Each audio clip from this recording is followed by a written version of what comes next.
Hi అందరికీ. ఈరోజు బాక్స్లో వచ్చేసి మార్నింగ్ బ్రేక్ఫాస్ట్కి లంచ్కి అయితే చాలా సింపుల్గా అండ్ టేస్టీగా ఈ విధంగా చేశాను. మీరు ట్రై చేయండి. ఇది కూడా చాలా క్విక్గా అయిపోతుంది, ఎక్కువ టైం ప్రాసెస్ ఏం పట్టదండి. ఇక్కడైతే నేను ఈరోజు మంచి టొమాటో ఆనియన్ తోటి కొద్దిగా లైట్ స్పైసెస్ తోటి రైస్ చేశాను. ఊరికి ఏం వెజిటేబుల్స్ ఒకసారి ఈ విధంగా చేద్దామని, మనకు అప్పుడప్పుడు కూడా ఇంట్లో వెజిటేబుల్స్ ఉండవు కదా. సో నాకు కూడా అదే పరిస్థితి అండి, వెజిటేబుల్ అన్నీ నిండుకున్నాయి. సో అందుకనేసి ఇంకా ఆనియన్ టొమాటో ఉంటే వాటితో రైస్ చేశాను. కానీ మా బాబుకి ఈ రైసే బాగా నచ్చిందంట. నెక్స్ట్ అయితే ఇంకా బ్రేక్ఫాస్ట్ కూడా మంచి ఇది చేశాను, ఒకసారి ట్రై చేయండి. హెల్తీ మార్నింగ్ లేవగానే రైస్ స్వీట్ పొటాటో బాయిల్ చేసుకుంటున్నాను. కొంచెం ముందుగానే లేసాను కాబట్టి స్టవ్ పైననే బాయిల్ చేసుకుంటున్నానండి. అంటే కుక్కర్లో ఎక్కువగా కుక్ చేసిన ఫుడ్ ఇవ్వకూడదు అంట పిల్లలకి, బోన్స్ వీక్ అవుతాయి. మ్యాక్సిమం అవాయిడ్ చేయాలి. రైస్ కుక్కర్ అయితే ఇంకా అసలు నేను వాడనులేండి, ఆల్మోస్ట్ వాడక కూడా కరోనా టైం ఆ టైం నుంచి ఫోర్ ఇయర్స్ ఏమయ్యింది అనుకుంటా, అసలు వాడడమే బంద్ అయింది. సో ఎందుకంటే ఎదిగే పిల్లలు కదా, వాళ్ళకి మంచి బోన్స్ స్ట్రాంగ్ ఉండాలి కానీ వీక్ ఎందుకు అనేసి నేనైతే రైస్ డైరెక్ట్గానే వండేస్తాను కుక్కర్లో, అలా ఏం కాదు. టైం కాస్త ముందు లేసాను కాబట్టి స్వీట్ పొటాటో కూడా డైరెక్ట్గా కుక్ చేసుకుంటున్నాను. అప్పుడప్పుడు లేట్ అయిపోతుంది అన్నప్పుడు మాత్రం అది కుక్కర్లో వేస్తే జస్ట్ ఒక 2 విజిల్స్ అయిపోతుంది. సో ఇంకా పక్కన అయితే రైస్ అయిపోయింది. నెక్స్ట్ స్వీట్ పొటాటో కూడా బాయిల్ చేస్తున్నాను.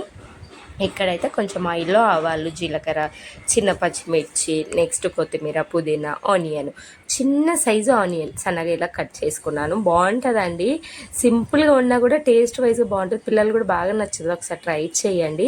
నెక్స్ట్ చూసారు కదా స్వీట్ పొటాటో కూడా బాయిల్ అయిపోయింది ఇక్కడ మనకి రైస్ కాకముందే. సో కొంచెం మీడియంలో పెట్టేసుకొని లిడ్ పెట్టేసుకుంటే ఫాస్ట్గానే అవుతుంది. చిన్న చిన్నగా కట్ చేసుకోవాలి.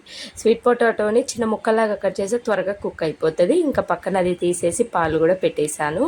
నెక్స్ట్ ఈలోపు కొంచెం మనకి ఆనియన్ మగ్గగానే కొద్దిగా అల్లం పేస్ట్, నేను అల్లం పేస్ట్ మసాలా పౌడర్లు అన్నీ ఇంట్లోనే చేసుకుంటానండి. ఒక్కసారికి 10 days సరిపడంతా చేసుకుంటాను. ఇంకా అల్లం పేస్ట్ కూడా నన్ను రీసెంట్గా కామెంట్ అడిగారు, అల్లం పేస్ట్ మీరు ఎలా చేస్తారు అక్క అని. ఏం లేదండి, చక్కగా కొంచెం పసుపు ఉప్పు వేసి స్టోర్ చేసుకుంటాను ఫ్రిడ్జ్లో 10 daysకి. నేనైతే ఎక్కువగా స్టోర్ చేసుకోవడం నాకు నచ్చదు, ఇంకొక 10 days సరిపడా అంతే. మళ్ళీ తర్వాత మళ్ళీ ఫ్రెష్గా తెచ్చేసుకుంటాను అలా. నెక్స్ట్ అయితే ఇంకా మనకి టొమాటో కూడా ఒక చిన్న మీడియం సైజ్, ఆనియన్ ఎంత వేసాను బాబు లంచ్కే కాబట్టి చిన్న చిన్నవి వేసాను. కొంచెం ధనియా పౌడర్, గరం మసాలా, లైట్గా కారము, ఉప్పు అంతే. పసుపు కావాలంటే వేయండి, లేకుంటే లేదు. నేను జస్ట్ వేసినట్టు వేసాను. ఎక్కువగా కలర్గా ఉంటే ఎల్లో కలరే ఉంటుంది, నాకు వద్దు ఎల్లో బోర్ కొట్టింది అంటున్నాడు. చిన్న చిన్న చేంజెస్ ఏనండి, పిల్లలకు కూడా ఇంట్రెస్ట్గా ఉంటుంది. ఊరికే ఇంకా వాళ్ళు తింటున్నారు కదా అని మనమే అదే పదిగా పెట్టకూడదు. వాళ్ళకి ఏంటంటే ఫుడ్ అంటే విరక్తి వస్తుంది. కొంచెం చిన్న చేంజెస్ తోటి మనము మూవ్ ఆన్ అయినాం అనుకోండి, పిల్లలు కూడా బాక్స్ కంప్లీట్ చేస్తారు. నెక్స్ట్ అయితే ఇక్కడ పాలు కూడా వేడైపోయాయి. అండ్ చూసారు కదా రైస్ అయ్యేలోపు, అంటే ఆనియన్ టొమాటో ఉడికేలోపు మనకి స్వీట్ పొటాటో చిన్నగా కట్ చేసుకున్నామంటే స్వీట్ పొటాటో చాలా ఫాస్ట్గా ఉడుకుతుంది. అండ్ పాలు కూడా వేడైపోయాయి. ఇంకా రైస్ ఈ విధంగా మిక్స్ చేసుకుంటున్నాను. కావాలంటే మీరు ఎగ్ కూడా వేసుకోవచ్చు, బట్ ఎందుకులే టొమాటో రైస్ లాగా ఉంటుంది అనేసి ఇంకా నేనేం వేయలేదు. ఇది వచ్చేసి ట్యూస్డే రోజు, అంటే సండే రోజు నాన్ వెజ్ అయిపోయింది. సండే మిగిలింది కొంచెం ఉంటుందిగా, మండే అయిపోయింది. ఎందుకు కంటిన్యూగా నాన్ వెజ్ ఇవ్వడము అనేసి ఇంక ఇదైతే ట్యూస్డే రోజుదండి వీడియో. నిన్న తీసింది. మండే రోజు ఇంకా కుదరలేదు నాకు. మండే అంటే భయము, అస్సలు వీడియో షూట్ పెట్టుకోను, ఫాస్ట్గా అయిపోతుంది. ఎప్పుడైనా లేస్తే తప్ప మండే వీడియో అస్సలు తీయనండి, అంత హడావిడిగా ఉంటుంది అందుకని. నెక్స్ట్ అయితే ఇంకా రైస్ కూడా అయిపోయింది కదా. స్వీట్ పొటాటో ఈ విధంగా పీల్ ఆఫ్ చేసి కొంచెం సాల్ట్, కొద్దిగా పెప్పర్ అంతే, ఇంకేం అవసరం లేదు. పసుపు, పెద్ద పెద్ద మసాలాలు ఏం అవసరం లేదు. ఇవి లేకున్నా ఓన్లీ స్వీట్ పొటాటోతోనైనా సేమ్ ఇదే ప్రాసెస్లో చేయండి. స్వీట్ పొటాటో చాలా మంచిది వెయిట్ గెయిన్కి, అండ్ టేస్ట్ కూడా బాగుంటుంది పిల్లలకి. మా పిల్లలకైతే చాలా ఇష్టము పొటాటో, స్వీట్ పొటాటో. నెక్స్ట్ ఇక్కడ నేను మొత్తం మిక్స్ చేసుకున్న తర్వాతకి కొంచెం చీజ్ ఈ విధంగా తురుముకున్నాను లైట్గా లోపల కూడా. బాగుందండి చీజ్ టేస్ట్ కూడా, మా పెద్ద బాబుకు నచ్చిందంట. అందుకే సర్లే వీక్లీ ఒక 1-2 times అని ఇద్దామనేసి ఇస్తున్నాను, ఉన్నది కదా అనేసి. అమూల్ది ఒకేసారి తెచ్చుకున్నాను. ఇలా క్యూబ్స్ వచ్చేసి నాకు ఒక క్లిప్ తీద్దాం అనుకున్నా, మర్చిపోయాను. ఇన్స్టామార్ట్లో తీసుకున్నాను అండి. 200-180 రూపీస్ పడిద్ది అన్నట్టు. ఒక 3-4 క్యూబ్స్ వచ్చాయి, ఈ సైజువి 5 వచ్చాయి అనుకుంటా. నెక్స్ట్ అయితే ఇంకా ఆ విధంగా తురిమేసి చక్కగా పక్కన పెట్టేసుకున్నాను లోపల స్టఫ్.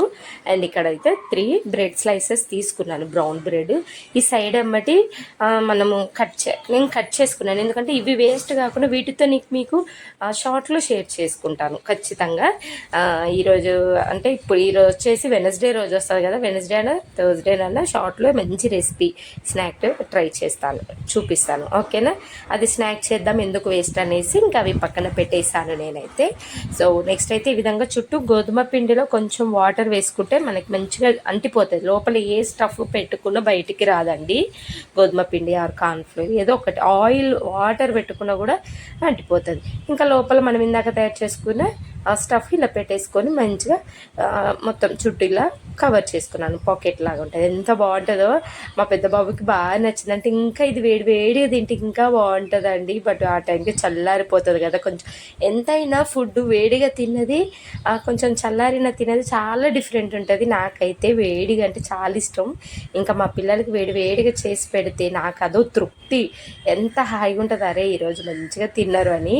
వేడిగా ఉంటే ఒక ముద్ద ఎక్కువ తింటారు పిల్లలు. పాపం మా కన్నయ్య అయితే ఈ మధ్య బ్రేక్ఫాస్ట్ లంచ్ చల్లగా తినేస్తుండు, నాకు అదే బాధ అవుతుంది. నైట్ డిన్నర్కి అయితే వేడిగా చేసి కమ్మటి కర్రీ చేసి పెడతానండి నేనైతే.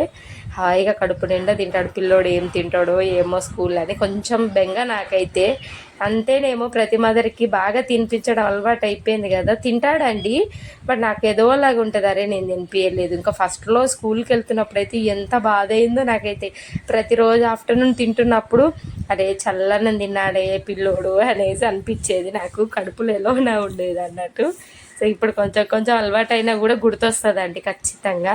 నెక్స్ట్ అయితే నేను ఈ గ్రిల్ ప్యాన్ పైన ఈ విధంగా కొంచెం ఆయిల్ తోటి మంచిగా అన్ని సైడ్లు గోల్డ్ కలర్ వచ్చేలాగా కాల్చుకున్నాను, రోస్ట్ చేసుకున్నాను. అంతే, సింపుల్, చాలా తక్కువ టైం, 20 మినిట్స్ 25 మినిట్స్లో అయిపోతుంది. మనకి వెజిటేబుల్ కట్ చేసుకోవడము అవి ఇవి అప్పుడప్పుడు వాళ్ళకి బోర్ కొడుతుంది కదా వెజిటేబుల్స్ తిని, అలా బోర్ కొట్టినప్పుడు ఈ విధంగా చేసేయండి. ఇంకా కొన్ని అయితే ఇలా కరివేపాకు ఇవన్నీ తీస్తున్నాను. సో మసాలాలు కూడా ఏం వేయలేదు, కావాలంటే కొంచెం మసాలాలు వేసుకోవచ్చు. బట్ చాలా బాగుంటుంది టేస్ట్. ఒకసారి మీరు ట్రై చేయండి, మీ పిల్లలు ఖచ్చితంగా ఇష్టపడతారు. పుల్లగా కమ్మగా ఉంటుంది డిఫరెంట్గా. ఇంకా కూరగాయలు తినకుండా మా పెద్దోడికి అయితే బాగా నచ్చింది. అండ్ బ్రేక్ఫాస్ట్ అయితే ఇంకా అల్టిమేట్. ఫస్ట్ టైం అన్నాడు మా పెద్దవాడు, అమ్మ వేడిగుంటే ఇంకా బాగుండేదమ్మా, కర్ర లేదు, పైన క్రిస్పీగా ఉంటే వాడికి చాలా ఇష్టం అండి. మెత్తగా అయిందమ్మా అన్నాడు. సరే ఈసారి మళ్ళీ ఈవినింగ్ స్నాక్కి చేస్తా బేటా అని చెప్పాను. సో ఈ విధంగా లంచ్ అయితే ఇలా సింపుల్గా 20-25 మినిట్స్లో అయిపోయింది. ఒకసారి మీరు ట్రై చేసి మీ పిల్లలకి నచ్చిందా లేదా కామెంట్ బాక్స్లో షేర్ చేసుకోండి.